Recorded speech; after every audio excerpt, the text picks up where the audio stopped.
Po skoraj 3 mesecih šolanja na domu se je 4. januarja v šolske klopi vrnilo okoli 4500 otrok s posebnimi potrebami. Odprtje šol in zavodov s prilagojenim programom je vladi naložilo Ustavno sodišče Republike Slovenije, in sicer na zasebno pobudo staršev 2 otrok s posebnimi potrebami. Mamica 9-letnega Bora z redko gensko napako ob uspeli pobudi ni mogla skrivati zadovoljstva. Ko je v bistvu vlada odredila zaprtje šol in zavodov, se hkrati zaprl dostop do vseh terapij, ki jih imajo naši otroci znotraj teh zavodov.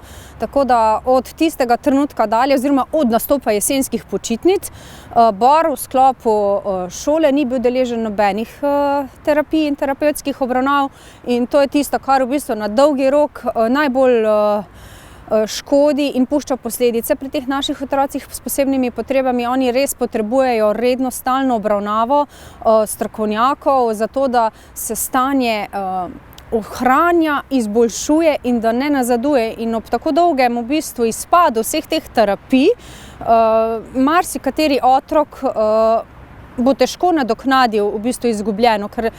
In to je tisto, kar nas je v bistvu spodbudilo k temu, da je treba se aktivirati. Tako da smo v bistvu zelo veseli, da je Ustavno sodišče prepoznalo, da je to velika težava, problematika, ki jo je treba reševati in ne kar prepustiti stihijsko, da ko bo, ne. Ker pač naš cilj je bil, da se prepozna potreba in problematika, da ti otroci nujno potrebujejo vsaj strokovno obravnavo.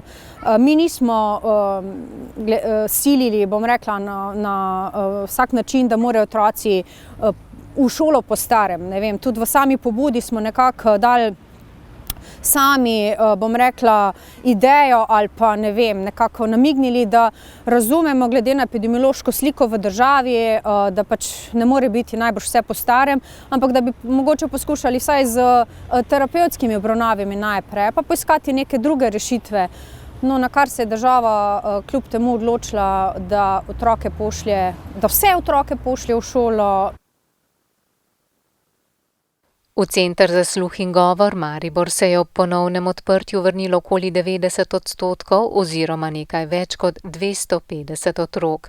Potrebno je bilo organizirati delo, pripraviti vsaj jasna navodila za zaposlene, predvsem z vidika, ker smo želeli z ponovnim odprtjem poskrbeti, da bomo v čim večji meri lahko upoštevali priporočila NIJZ, poskrbeli za varno vrnitev. V Mariboru smo to sicer dobro rešili, poskrbeli, da je zavod obiskala mobilna enota lokalnega zdravstvenega doma in v 3 urah smo speljali testiranje za približno 90 zaposlenih.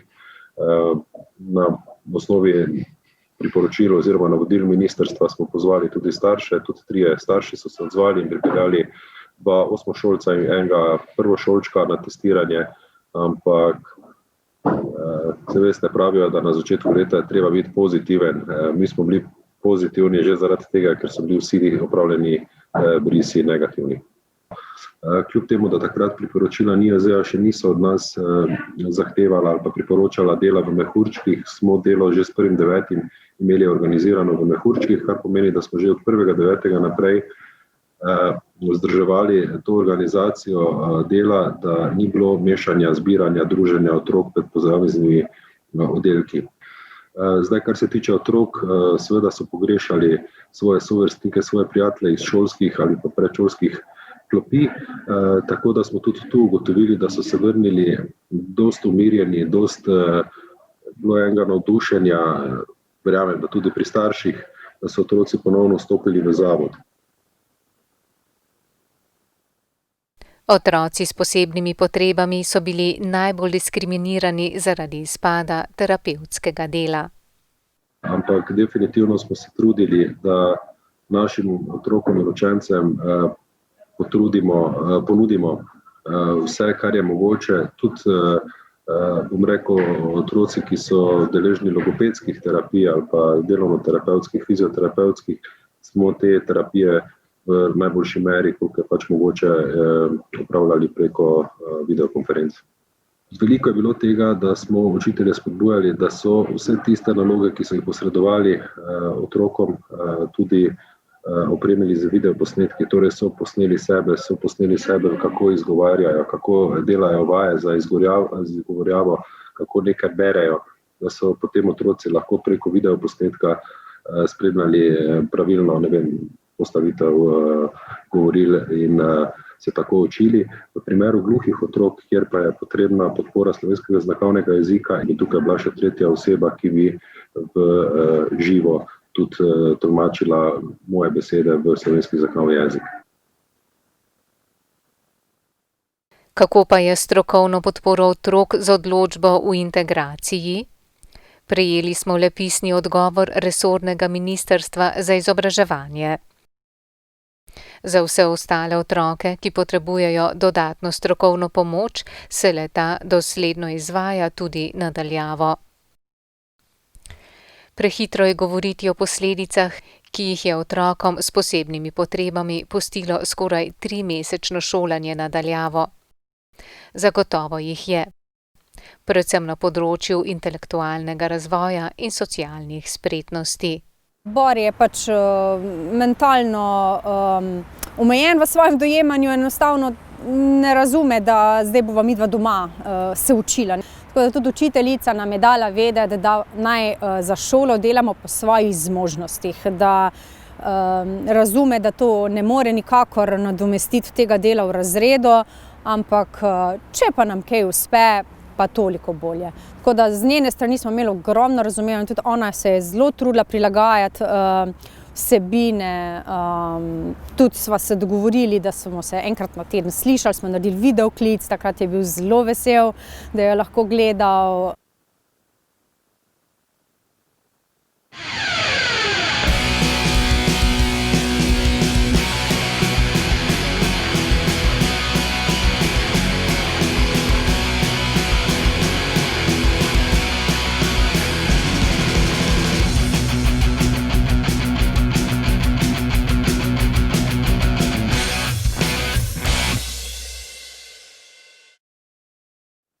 Zagotovo mi starši, kot je že bilo velikokrat povedano, ne moremo biti vsi strokovnjaki v enem in pač vsak se je trudil, predvidevam, po svojih najboljših možnostih. Enim je šlo malo boljše, drugim sploh ne.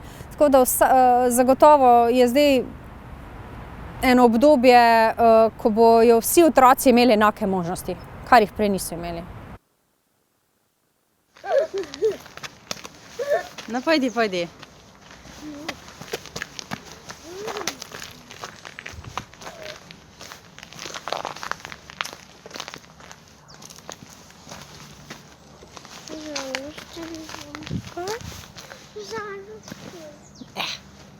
Kaj boš žalostna? Kdo pride zdaj? Kam greš, bači? Nik več. Kdo priže po tebe?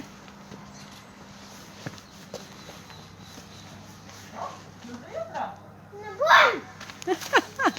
In pa tudi ne! Res je bilo olajšanje za vse nas, ko so se šole odprle, in moram reči, da tisti prvi dan, to je bil prejšnji torek, ko so vsi naši otroci lahko odšli v šolo, sem nekako šele takrat dojela razsežnost te naše uspele pobude. Eni so pisali, da so otročki bili tako vzhičeni, da so že sredi noči, ob 5. zjutraj torbice vlekli na hodnike in komaj čakali na odhod, tako da happy. Prvi dan je bil res vesel, se je prav videl, da me ima dovolj in da je tako vesel, da je prišel nazaj v šolo. In to je bil res nasmešek od ušesa do ušesa in adijo, mamica!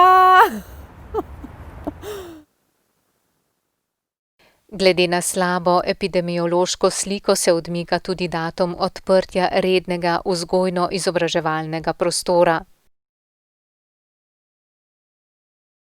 Na Ministrstvu za izobraževanje odgovarjajo.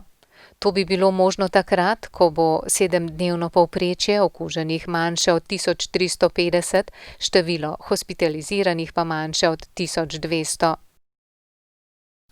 Trenutno povprečje je 1668 okužb na 100 tisoč prebivalcev, tako da po zadnjih informacijah vlade prehod v rdeče območje in sproščanje ukrepov v naslednjih dneh še ne bo mogoče. Epidemija pa se podaljša za 60 dni do 15. marca 2021. Zaradi negotovosti in vse večjega intelektualnega, socialnega in čustvenega primanjkljaja doma šolajočih se otrok je vložena že nova pobuda na ustavnem sodišču z zahtevo po presoji ustavnosti zaprtja vzgojno-izobraževalnega prostora. Zdaj so na potezi ustavni sodniki.